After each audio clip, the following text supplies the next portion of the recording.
অনেক মহিলা মা বোনেরা বলেন, হুজুর দোয়া কবুল হয় না, হাজত পূরণ হয় না, মনের আশা পূরণ হয় না। অনেক দিন ধরে দোয়া করি কিন্তু কবুল হচ্ছে না, কি এমন আমল করলে দোয়া কবুল হবে?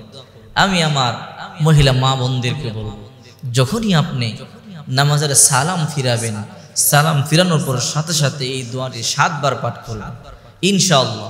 7 বার পাঠ করবার পরে আপনার মনের চাহিদা যেটা আছে এটা আল্লাহর কাছে আপনি চাবেন, তো আল্লাহ আপনার দোয়াটা মুহূর্তের মধ্যে ইনশাআল্লাহ কবুল করে নেবে।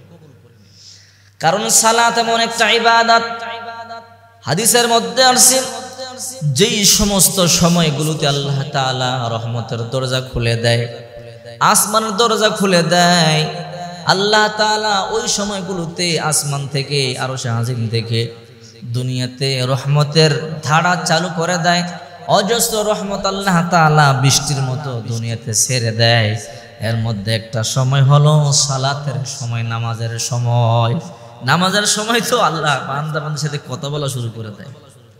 এই জন্য আমার রাসূল করিম সাল্লাল্লাহু আলাইহি ওয়াসাল্লাম বলেন, এই সালাতের সময় যদি কোনো বান্দা বান্দি আল্লাহর দরবারে দোয়া করে, ওই সময় তো আল্লাহ ফিরায় দেয় না। আবার রাসূল বলেন, আজান ইকামতের মধ্যে যেই সময়টা আছে, আমরা যখন আজান দেই এরপর থেকে ইকামত পর্যন্ত 10, 15, 20 মিনিট বা আধা ঘন্টা, এই সময়টাতে আল্লাহ রহমতের দরজা খুলে দেয়। যে ব্যক্তি যেই আশা নিয়ে দোয়া করে, দোয়া কবুল হয়। দোয়া সবসময় করতে পারেন, কিন্তু কিছু বিশেষ সময় আছে।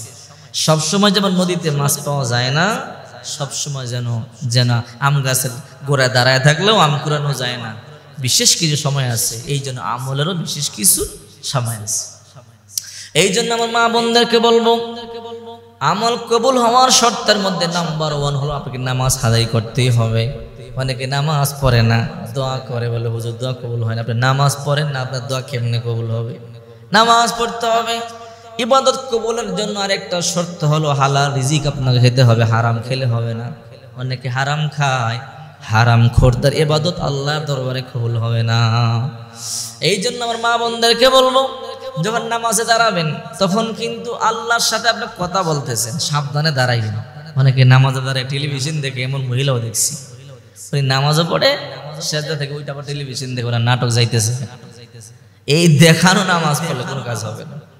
সালাম যখন ফিরাবেন, সালাম ফিরাইবার পরে সর্বপ্রথম রাসূল করিম সাল্লাল্লাহু আলাইহি ওয়াসাল্লাম একবার বলতেন আল্লাহু আকবার।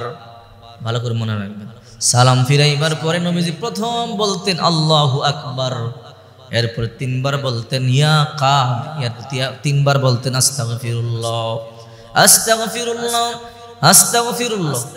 ভালো করে মনে রাখবেন, সালাম ফিরাইবার সাথে সাথে আমল হলো আস্তাগফিরুল্লাহ একবার, এরপর 3 বার। নবীজি সালাম ফিরাইবার সাথে সাথে একবার বলতেন আল্লাহু আকবার, এরপরে 3 বার আস্তাগফিরুল্লাহ, আস্তাগফিরুল্লাহ, আস্তাগফিরুল্লাহ। আমি আবারও বলছি, পুরুষ হোক নারী হোক, যখন নামাজ পড়বেন সালাম ফিরাইবার সাথে সাথে তখন বলবেন আল্লাহু আকবার, আস্তাগফিরুল্লাহ, আস্তাগফিরুল্লাহ, আস্তাগফিরুল্লাহ। এরপরে বাকি আমল এটা আগে করবেন। এরপর অনেক আমল আছে, আয়াতুল কুরসি আছে। নবীজি বলেন, যে ব্যক্তি ফরজ নামাজের পরে মান ক্বারা আয়াতুল কুরসি ফি দুবুরি কুল্লি সালাতিন মাকতুবা লাম ইয়ামনাহু মিন দুখুলিল জান্নাতি ইল্লাল মাউত। যে ব্যক্তি ফরজ সালাতের পরে 5 ওয়াক্ত ফরজ নামাজের পরে আয়াতুল কুরসি পাঠ করবে, ওই ব্যক্তি মরতে দেরি, জান্নাতে ঢুকতে দেরি হবে না। অনেক আমল আছে, আমি ওইদিকে যাচ্ছি না। আপনার যে আমলটার কথা বলছি সেটা হলো সালাম ফিরাইবার পরে প্রথমে আল্লাহু আকবার একবার, 3 বার আস্তাগফিরুল্লাহ, আস্তাগফিরুল্লাহ, আস্তাগফিরুল্লাহ। এরপরে যে দোয়াটা কথা বলছি 7 বার পাঠ করবেন, ইয়া কাদিয়াল হাজাত, ইয়া কাদিয়াল হাজাত, ইয়া কাদিয়াল হাজাত, হে হাজত পূরণকারী। আহারে, এই দোয়াটার অনেক পাওয়ার, সুবহানাল্লাহ। রাসূলুল্লাহ নিজে আমল করেছেন, সাহাবায়ে কেরামদেরকে আমল করবার কথা বলেছেন। যদি আপনার দোয়া কবুল না হয়, আপনার হাজত পূরণ না হয়, মনের আশা যদি পূরণ না হয়, সালাম ফিরাইবার পরে আপনি 7 বার পাঠ করবেন, ইয়া কাদিয়াল হাজাত, ইয়া কাদিয়াল হাজাত, ইয়া কাদিয়াল হাজাত। ইনশাআল্লাহ আপনার হাজত পূরণ হবে।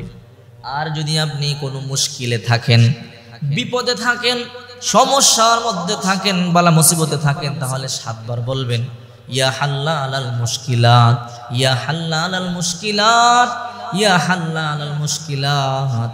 দেখবেন আল্লাহ তাআলা সমস্ত বিপদ থেকে আপনাকে হেফাজত করবে। ইয়া হাল্লালাল মুশকিলাত, ইয়া হাল্লালাল মুশকিলাত, ইয়া হাল্লালাল মুশকিলাত। আপনি 7 বার অথবা 10 বার পাঠ করলে ভালো, আপনার সব মুশকিল আসান হয়ে যাবে।